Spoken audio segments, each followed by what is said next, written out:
Bom, vamos dar continuidade aqui à nossa segunda parte final. Vamos falar um pouquinho sobre nossa coluna vertebral, que é o eixo central do nosso corpo, sendo responsável para sustentar a nossa posição bípede, né? Nossa posição ereta, nossa posição como animais que caminham de forma ereta. Então nós precisamos ter essa caixa de sustentação para segurar nossos órgãos, porque senão seria um amontoado, como a gente já falou na hora passada. E aí, um dos principais sistemas nossos de proteção para proteger coração, pulmão e entre outros órgãos como o sistema digestório e o rim, nós temos as costelas, que são compostas por verdadeiras, falsas e falsas flutuantes. Então nós temos aqui em pares, da primeira ao sétimo par possuem movimento, são as verdadeiras, da oitava à décima não possuem movimento, são as falsas, e a 11ª e a 12ª é o par de proteção dos rins, que são falsos flutuantes.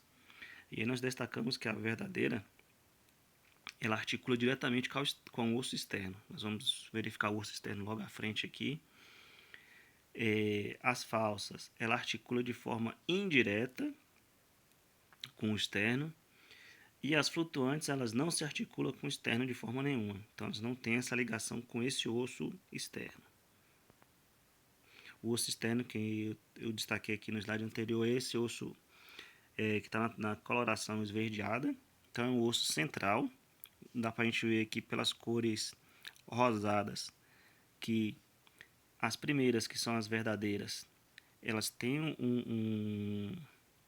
uma ligação única, cada uma se une ao externo, e as falsas, elas possuem uma única ligação aqui, todas juntas, para chegar ao externo. E as últimas duas, que são as flutuantes, elas não têm contato nenhum com o osso externo. Então deu para ficar bem claro aí através dessa imagem, tá bom? Aqui nós temos um slide destacando a forma dessa nossa costela, que parece umas garras, né? Você vê que aparentemente é fininha, mas como nós temos muitas, ela promove essa proteção. E aí essa cartilagem que une a costela ao osso externo é porque, como nós temos um pulmão e nós respiramos, então nós temos que ter a expansão dessa caixa. Para a gente ter expansão, nós temos que ter essa parte rosada aqui, ela tem que ser flexível, tá bom? Então aí quando a gente respira, a caixa se expande. Quando a gente solta o ar, essa caixa ela comprime novamente. O externo, que eu falei que é aquele osso central que estava destacado lá como verde, ele possui algumas divisões. Então nós temos o osso inicial, a parte inicial, perdão, que é o manúbrio. Temos o corpo dele e no finalzinho nós temos o processo chifoide, que aí se a gente conseguir localizar ele com o dedo aí na parte finalzinha, você vai ver que parece um dedinho. Dá pra você conseguir tocar com a mão e ver que parece um ossinho ali, ou um dedinho. É o processo chifoide, é o finalzinho do externo.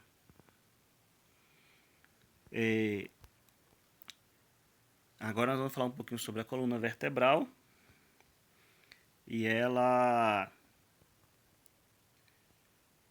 possui as duas primeiras aqui vértebras que são mais conhecidas da população, né, que são o Atlas e Axis. Ela é dividida em uma, duas, três, quatro letras do alfabeto, essas vértebras. Então nós temos aqui da C1 a C7, da T1 a T12, da L1 a L5 e da S1 a S5. Quem tem algum familiar aí com hérnia de disco, por exemplo, hérnia de disco, se você pegar o laudo desse paciente, você vai ver lá que vai estar destacando a localização desta hérnia. Então vai ser, por exemplo, S2, L5, T4 ou C3. Então você vai saber que vai ser na coluna cervical, torácica, lombar ou sacral. Então por que se escolheu essas letras? Porque é a primeira letra da onde está localizada do nome. Então nós temos ali a parte da coluna cervical, então nós temos C, de cervical, T de torácica, L de lombar e S de sacral. Que a gente consegue conseguir se localizar aqui do início ao fim da nossa coluna vertebral. Destacando também aqui, para a gente finalizar esse slide, o corpo vertebral das vértebras, elas possuem movimento. Então elas crescem no sentido crânio-caudal, sendo a menor a do C2 e a maior a de L5. Nós temos a visão aqui dos ossos atlas e axis, da parte como é a anatomia deles. Essa curvatura peculiar que a gente falou anteriormente, ela é dividida em lordose e cifose, que a gente também pode ter problemas relacionados a essa curvatura. Então você pode ter uma lordose ou uma cifose que vai ser localizada também na sua parte cervical, torácica, lombar ou sacral. Que aí são casos de você fazer fisioterapia. Junto com aquele problema que a gente falou lá de hernia de disco, é esse disquinho aqui que ele se rompe, que é o nosso amortecedor. Então, se a gente tiver o rompimento desse disco aqui, um osso vai pegar no outro, uma vértebrazinha vai pegar na outra, fazendo com que você tenha dores muitas vezes insuportáveis. Então, dificulta a locomoção, dificulta a rotação. Existem casos que você consegue ter uma melhora com dieta, com atividade física, ou seja, perda de peso, mudança de hábito de vida, processos de fisioterapia, pilates, entre outros. Há processos que você tem que fazer um procedimento cirúrgico. E aí existem também algumas técnicas também. É um processo mais caro e invasivo, mas é um processo que é realizado também. Aqui nós destacamos a posição de dormir, onde nós vemos aqui que nós temos a curvatura da nossa coluna preservada. Nós temos ossos batendo em ossos com o uso do travesseiro aqui. Você vê que forma um ângulo reto, nem acima nem abaixo. Por isso o uso de um travesseiro também é necessário na cabeça, para você não ter deslocamento e ter uma melhor noite de sono. Aqui nós temos destacado só a visão da parte sacral e do cóccix. Aqui nós temos a junção da parte sacral com o nosso pubis, o ilho e o isquio, que nós podemos colocar como tudo isso como cintura pélvica. A junção aqui com a parte da musculatura para conduzir essa rotação, essa maneira de suporte.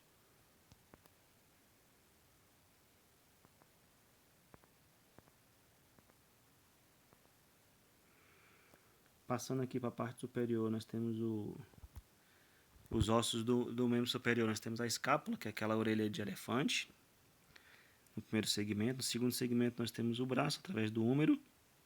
No terceiro segmento, nós temos o antebraço, com rádio e una. E o quarto segmento, ossos da mão, com carpo, metacarpo e falange, que são aqueles pequenos ossinhos. São todos bem articulados, para a gente ter movimentos longitudinal e transversal, movimentos de pegada, para você ter o ajuste fino, para você fazer coisas como escrever, desenhar, pintar, ou simplesmente mover um balde de um lugar ao outro, movimentos de força, o movimento de amplitude, que você abre o braço para dar um abraço, por exemplo.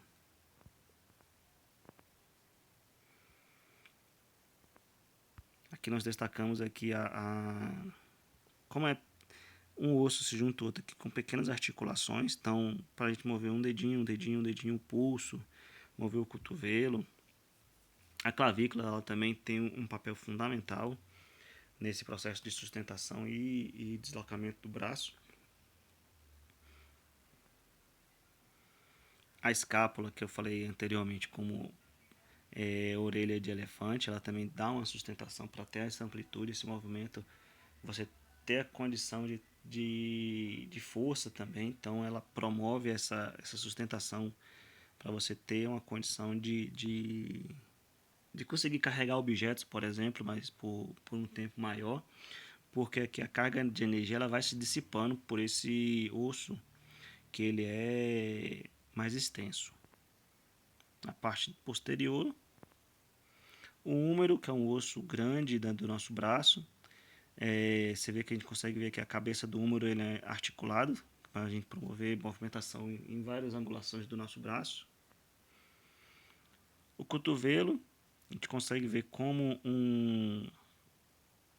o húmero ele se encaixa junto com o rádio e com a una para fazer esse movimento nosso de pegada, de movimento para cima e para baixo, articulado.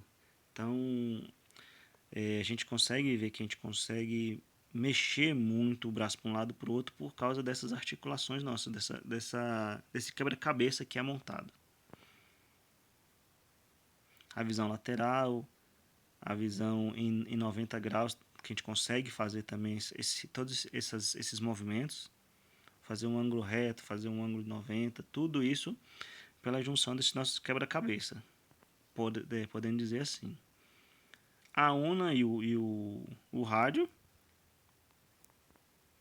E aqui na parte final nós temos o carpo, que são esses ossinhos aqui,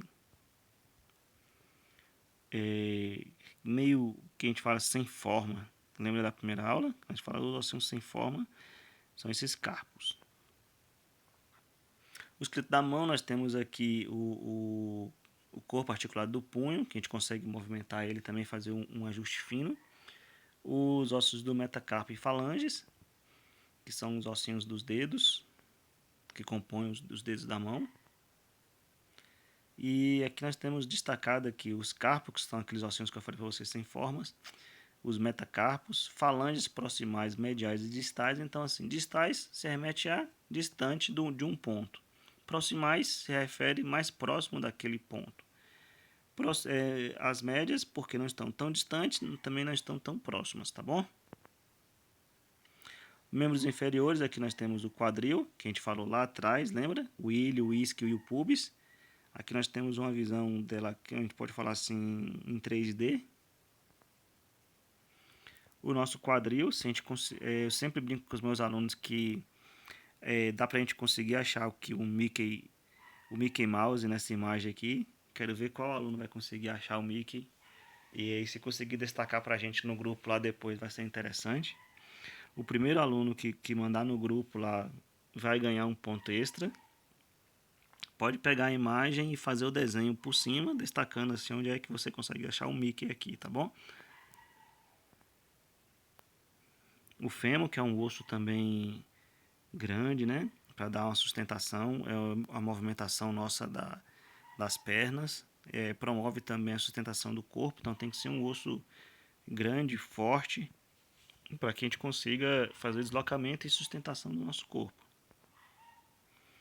A patela, que antigamente a gente chamava de rótula, de bolacha da perna, ela promove uma articulação dos nossos ossos. Lembra que a gente falou daqui do braço que tem a parte nossa de quebra-cabeça? Então, na parte inferior, a patela também faz parte do nosso quebra-cabeça aqui inferior, para a gente conseguir completar o nosso quebra-cabeça. A tíbia, e nós temos a fíbula que compõe os dois ossos juntos. Promove proteção também e movimentação, conseguindo com que a carga nossa seja dissipada. Tem pessoas que trabalham muito tempo em pé ou ficam muito tempo em pé paradas. Quem movimenta muito e quem fica parado consegue sentir essas dores na parte muscular. Mas muito dessas dores elas não são sentidas porque o osso ele trabalha de uma forma muito inteligente para dissipar esse peso, esse peso a gente pode classificar mesmo como um peso das pernas. Tem gente que fala assim, minhas pernas estão doendo por conta do trabalho excessivo e coisa e tal. Mas esses dois ossos aqui eles trabalham muito, muito, muito para fazer essa dissipação, né? Fazer com que a gente não tenha essa carga toda para dentro. E aí, assim como a mão, nos pés também nós temos uma configuração de ossos menores também que compõem todo esse pé nosso. Só que aqui nós chamamos ele de tarso e metatarso. Então nós temos aqui o tarso, que é aquele ossinho sem formas, metatarsos e falanges também. Com isso aqui a gente chega no finalzinho da nossa aula. Após essa aula aqui nós vamos estar marcando uma data para a gente fazer uma prática e aí a gente vai conseguir tirar algumas dúvidas, mostrar mais um processo desse nosso quebra-cabeça e aí a gente vai estar marcando também uma atividade avaliativa, uma avaliação, para que a gente feche essa nossa primeira parte de anatomia, tá bom?